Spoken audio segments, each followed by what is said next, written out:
السلام عليكم أيها الأحبة. عندما يمر الإنسان بمتاعب في حياته ويشعر بأنه شقي من الأشقياء المتعبين المعذبين المنهكين في هذه الحياة، وأن الحياة أصبحت ضيقة وكأنها حبل مشنقة ولا يعرف الإنسان أين يتوجه وأين يذهب، يصبح حائرا، يشعر بالعجز، يشعر بالخذلان، يشعر بالضعف، ويقارن نفسه بالآخرين فيجد أن بعض الناس منعمين وهو غير ذلك، يجد أن الناس عايشة بحريتها وهو مكبوت. الحقيقة من أكثر الأشياء السيئة هي فكرة المقارنة، لأنك أنت مانك عارف اللي أنت تشوفه هو أفضل منك إيش في عندهم من البلاوي والمصايب. ليه؟ لأن الحياة لا تخلو من الكدر. من ظن أن الحياة تخلو من الكدر فقد أخطأ العنوان. أنت تتكلم عن عالم آخر. لما أنت تتكلم أنه حياة بلا كدر يجب أن تعيش في عالم آخر اللي هو عالم الجنة. وعالم الجنة يعيشه شخصين: إما شخص ولي انعتق من حب الدنيا فعاش في هذه الدنيا ولكن قلبه معلق بالآخرة، وإما عندما ينتقل إلى الجنة عندها يشعر الإنسان أن الحياة بلا كدر. حتلاقي فيها أمراض، حتلاقي فيها ناس يضايقونك، حتلاقي ناس يزعجونك، حتلاقي ناس يعادونك بالمجان. أنت مانك عامل شيء لهم، مانك مضايقهم بشيء، ومع ذلك يضايقونك. لو أنت جالس في بيتك مانك رايح أحد ولا شايف أحد، حتلاقي من يطرق عليك الباب يحاول يضايقك. هذه طبيعة الحياة. زي مثلا أنا أقول لك إيش رأيك نروح على البلد الفلاني، فالبلد الفلاني ما في لا طرق معبدة ولا في إنارة ولا في مياه ولا في كهرباء ولا في شيء، هي عبارة عن منطقة ريفية، البلد كلها بهذا الشكل. فأنت قلت لي أوكي أروح على المنطقة هاي اللي كلها غابات وكلها. فلما رحت ما شفت كهرباء فضايقت، ما شفت طرق معبدة اتضايقت، ما شفت بيوت زي ما أنت معتاد عليها بتكييفها وإنارتها ضايقت. طيب ليه تضايق يا حبيبي؟ أنا قلت لك من البداية أنا ماخذك معي إلى بلد بهذا الشكل أوصافه.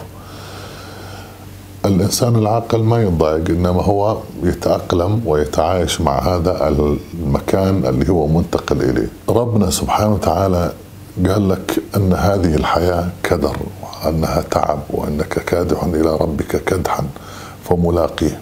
ولكن النقطة الهامة جدا أن ربنا يقول لك أنه لا تتعلق بهذه الحياة، وابتغي فيما آتاك الله الدار الآخرة ولا تنسى نصيبك من الدنيا.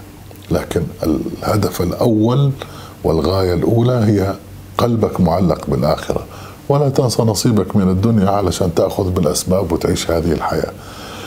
الآن من عرف عنوان وحقيقة هذه الحياة، كل الأكدار اللي يعيشها الناس والمشاكل العقلية والأمراض والمكدرات اللي يعيشها الإنسان والاكتئاب لن تمر عليه. ليه؟ لأنه هو مستعد مسبقا لتقبل ما سيحدث. لذلك القرآن الكريم كثيرا ما يتحدث أن الحياة الدنيا متاع، وأن الحياة الدنيا له ولعب، وأن الحياة الدنيا مثل هشيم تذروه الرياح، وأن الحياة الدنيا يعني لا قيمة لها. الحياة الدنيا يجب أن تنظر إليها أنها لا قيمة لها، ولو كانت تساوي عند الله جناح بعوضة ما سقى منها كافرا شربة ماء أو جرعة ماء. واحد الحين يسمع كلام يقول يعني تبغانا نكون زاهدين. لا، أنت لا تكون زاهد. الزهد اللي أنت تفهمه أبغاك تكون زاهد في قلبك، مش زاهد في حياتك.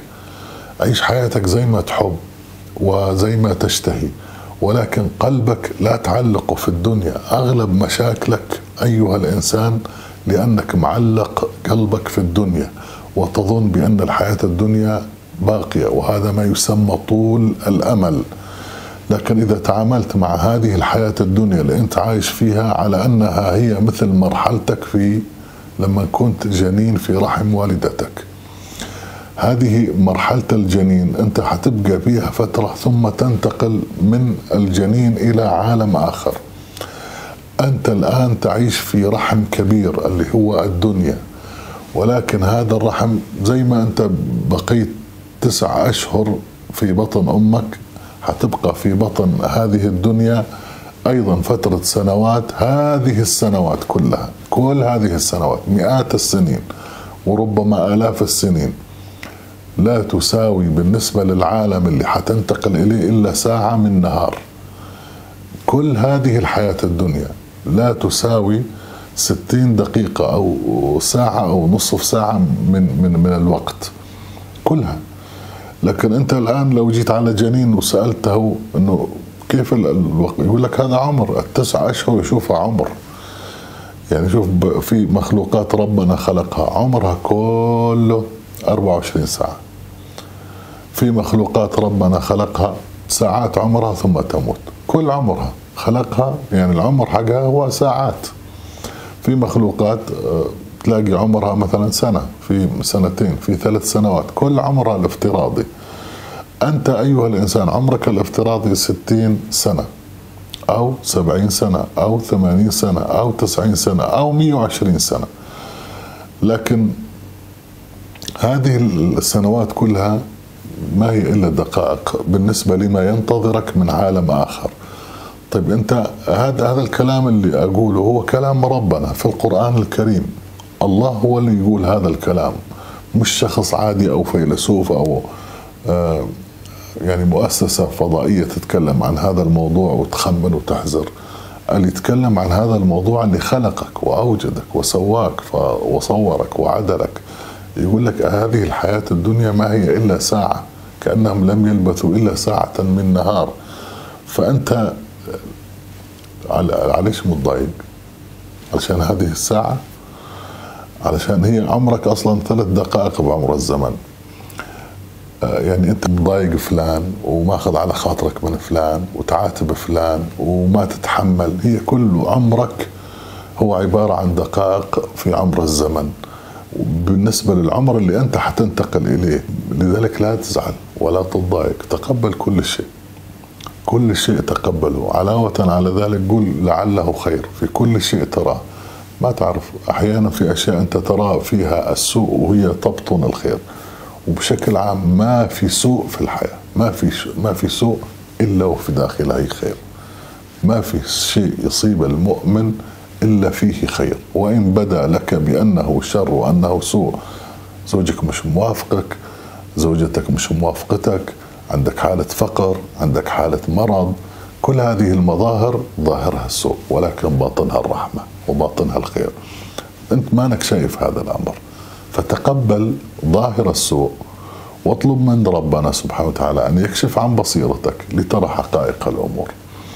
فعندما تتقبل حياتك على أنها هي عبارة عن رحلة ولا يتعلق قلبك في الدنيا، إنما قلبك متعلق في الآخرة. الحين لما قلبك ما يتعلق في الدنيا ودائما فكرك عند الله وما أعد الله عز وجل للناس في الآخرة، أنت مش حتقارن نفسك بأحد، وأنت مش حتتعب من شيء. ولو فقدت شيء ما يهمك أبدا، ولو انحرمت من شيء ما يهمك أبدا، لأن الدنيا كلها أصلا أنت ما معبي عينك.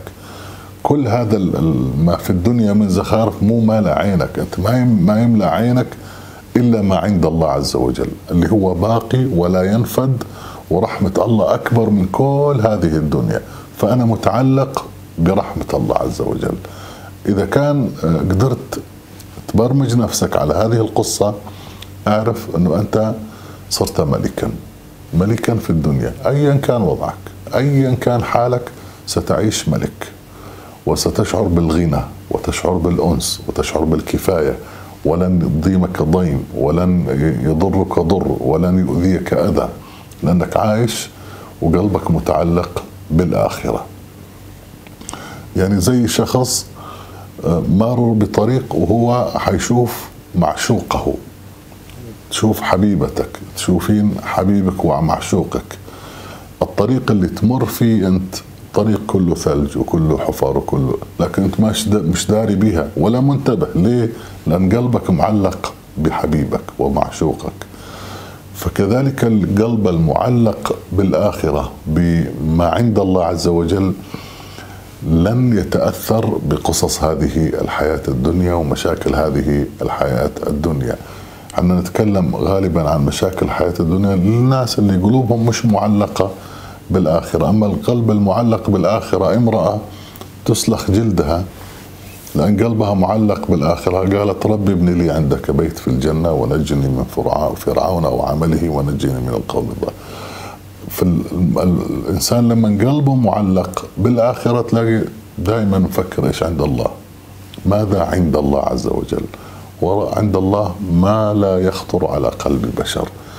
فاستعد واجعل قابليتك قابلية آخرة وليست قابلية الدنيا.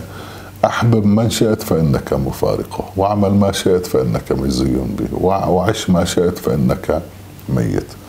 فالحياة الدنيا حتنقضي ولكن الباقية هي الآخرة. فإذا عشنا بفكرة الآخرة تهون علينا مصائب الحياة كلها. أحبكم بلا حدود، فما الله.